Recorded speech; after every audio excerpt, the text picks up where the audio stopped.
Bienvenue femme rayonnante dans ton podcast où nous sommes entre professionnelles ambitieuses, prestataires de services. Développe ton entreprise en ligne plus vite et de façon plus simple. Je suis Leslie, professionnelle dans le milieu de la gestion des risques financiers et j'aide les femmes entrepreneurs à améliorer la gestion de leur entreprise et de leurs finances. Il est temps de rayonner en ligne.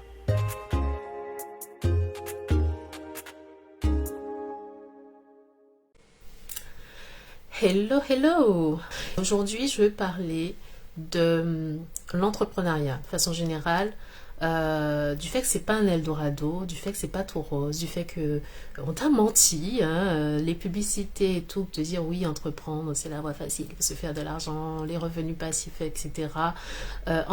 Lancer une entreprise, ce n'est pas des revenus passifs, il y a des choses à faire, il y a des actions à mettre en route pour que ça fonctionne. Et il y a aussi une part d'inconfort qui existe dans l'entrepreneuriat. On n'en parle pas et moi je trouve que c'est bien dommage parce que c'est lorsqu'on va dans une direction en étant bien consciente des avantages qui sont nombreux, qui valent le coup pour les inconvénients, mais aussi être consciente des inconvénients, c'est là qu'on a toutes les chances de réussir, de rayonner et de persévérer. Je voulais aujourd'hui parler un peu de tout ce qui est inconvénient, toutes ces choses qu'il faut penser, auxquelles il faut penser et dont on parle peu. Premièrement, ça va être en fait comment tu te lances. Si tu te lances en étant suffisamment préparé, il faut aussi comprendre qu'il y a des inconvénients, il y a des risques, il y a des inconvénients. Et lorsque tu l'acceptes, c'est là où tu avances en étant sûr de toi et en sachant exactement ce que c'est. Entreprendre, c'est pas un Eldorado. C'est pas un Eldorado. Tu vas avoir des personnes qui te contactent pour des demandes qui ne correspondent pas à ce que tu fais. Tu vas avoir des personnes qui vont venir pour pouvoir te faire des propositions, des ventes, etc. Ça dépend de qui est ta cible client et c'est ok. Moi, j'avoue, j'ai pas de problème particulier avec ça. Je sais que je travaille avec des entrepreneurs. Je vais échanger avec des entrepreneurs. Donc, c'est normal qu'elles vont me parler de leurs produits, de leurs services, de ce qu'elles ont à offrir. Donc, ça, déjà, il faut le savoir, il faut en être conscient. Ensuite, les réseaux sociaux, il y a des algorithmes qui font que on va te montrer ce qui te correspond. Moi, en tant qu'entrepreneur, quand je suis sur les réseaux, je vois énormément de choses en lien de près ou de loin avec le business de façon générale. Les publicités targetées, les gens qui viennent t'envoyer des messages chelous de l'autre bout de la terre. Tu te dis, mais en fait, est-ce que c'est vraiment pour moi? Voilà, ça fait partie de l'aventure. Et dans tout ça, tu vas aussi avoir des personnes avec qui tu vas connecter, avec qui ça fera sens en fait, parce que vous avez des vrais échanges. Et c'est ce que je fais en fait dans le groupe. Moi, je vous invite vraiment à avoir des vrais échanges, des vraies conversations. Oui, tu es là peut-être pour vendre, parler de tes produits, mais c'est bien de les présenter aux personnes que ça intéresse. Aux personnes que ça intéresse, d'accord. Et les personnes que ça n'intéresse pas, c'est tout à fait ok, il faut pas perdre ton temps. C'est des contacts, c'est des relations, c'est des échanges, des partenariats possibles, mais juste pas tes clients. Donc, pas la peine d'insister. Entreprendre, c'est des décisions. Des décisions qui souvent sont pas faciles aussi. Faut pas l'oublier. C'est des décisions aussi qui souvent sont pas faciles. Par contre, est-ce que ça vaut le coup? Est-ce que ça vaut le coup de se lancer là-dedans? De se dire qu'on ne sait pas vraiment les résultats qu'on va avoir ou de se dire que oui, il y aura sans doute des clients qui vont essayer d'avoir des choses gratuites, etc. Bon, ceux-là, c'est pas tes clients. Tu pourrais aussi avoir des personnes qui vont te faire des prestations de services dont tu n'es pas satisfait, ça arrive et c'est ok. Ça fait partie en fait de l'aventure et ça te permet d'apprendre en fait. Toutes ces expériences-là, c'est de cela que tu apprends, que tu développes davantage ton expertise et que tu sauras mieux faire la prochaine fois. Vraiment, entreprendre, c'est persévérer. Persévérer, apprendre et améliorer. Je parle souvent d'amélioration, de progrès, d'amélioration continue parce que c'est ça qui va te permettre de consolider ton entreprise et d'avancer chaque fois pour que ça devienne de mieux en mieux. Ok? Donc voilà. Est-ce que ça vaut le coup? Ma réponse c'est oui. Absolument oui et toujours oui.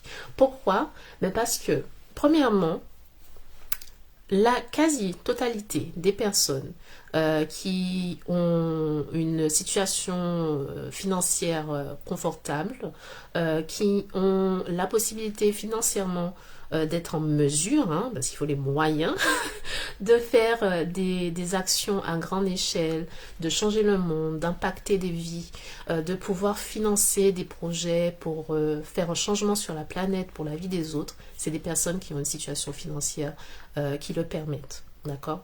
Et l'entrepreneuriat, c'est la façon d'y arriver. C'est la façon d'y arriver. Tu ne seras pas, en tout cas, j'en connais très peu, et je pense que c'est vraiment une infime partie des personnes qui seraient salariées et qui auraient réussi à développer une liberté financière avec le salariat.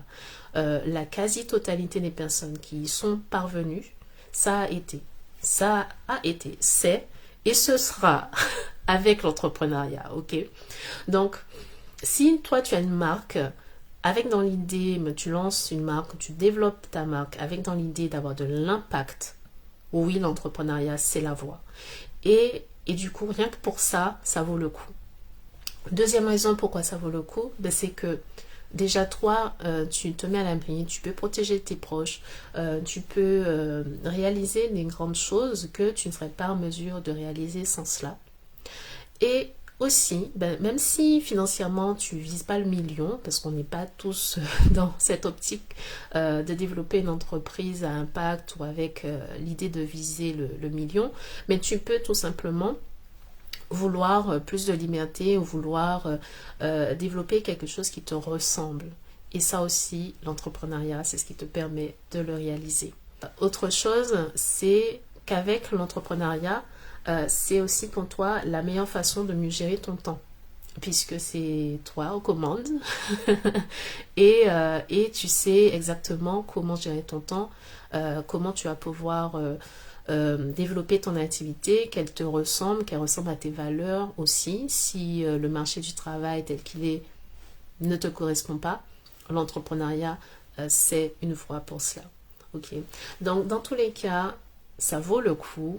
Ça te permet d'apprendre, ça te permet de développer des nouvelles compétences, et ces compétences et ces apprentissages que tu fais au fur et à mesure que ton entreprise grandit, c'est des choses qui resteront toujours avec toi.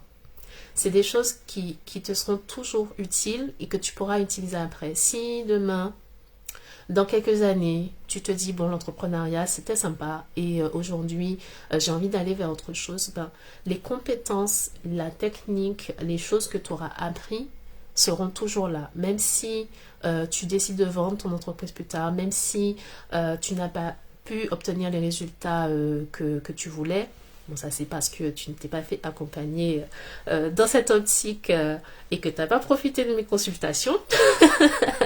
Mais dans le cas où tu n'as pas eu ces résultats que tu vises comme tu les vises, tu as forcément appris et ces compétences sont forcément avec toi. Et juste pour ça aussi, ça vaut le coup. C'est des avantages considérables, c'est des avantages indiscutables de l'entrepreneuriat, ok? Mais elles viennent aussi avec un coût. Et pour pouvoir obtenir les résultats que tu vises, il faut comprendre, il faut avoir conscience qu'entreprendre, ça vient avec un coût. Ça veut dire pouvoir dégager du temps pour son entreprise. Ça veut dire que si tu montes une équipe, il faut pouvoir donner du temps à ton équipe, pouvoir mettre en place les outils dont ils ont besoin pour que ça puisse fonctionner. C'est la ressource humaine si tu dois gérer les départs, les arrivées, etc. Donc c'est du travail. Tu as une partie des choses que tu fais en visuel, c'est le front office, c'est être devant en fait, c'est tout ce qui est publication, tout ce que tu vas préparer, tous les partages que tu vas faire, c'est ce qu'on voit de ton travail. Un peu comme l'iceberg, parce que derrière, tu as tout ce qu'on ne voit pas. Le travail que tu réalises, les choses que tu mets en place qu'on ne voit pas.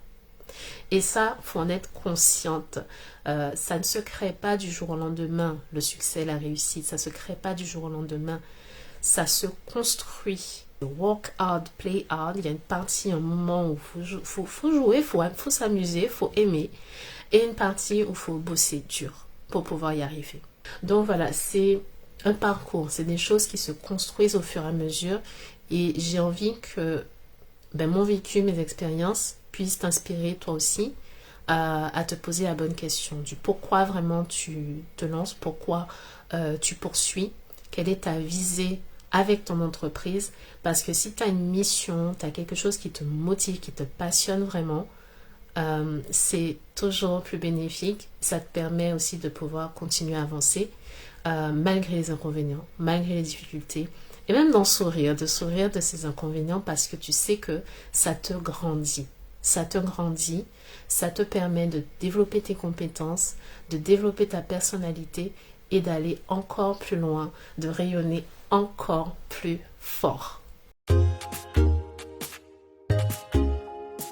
Il est temps de rayonner en ligne. Merci d'être passé, d'avoir écouté, et si tu souhaites aller plus loin, tu peux visiter le site internet www.femmerayonnante.fr.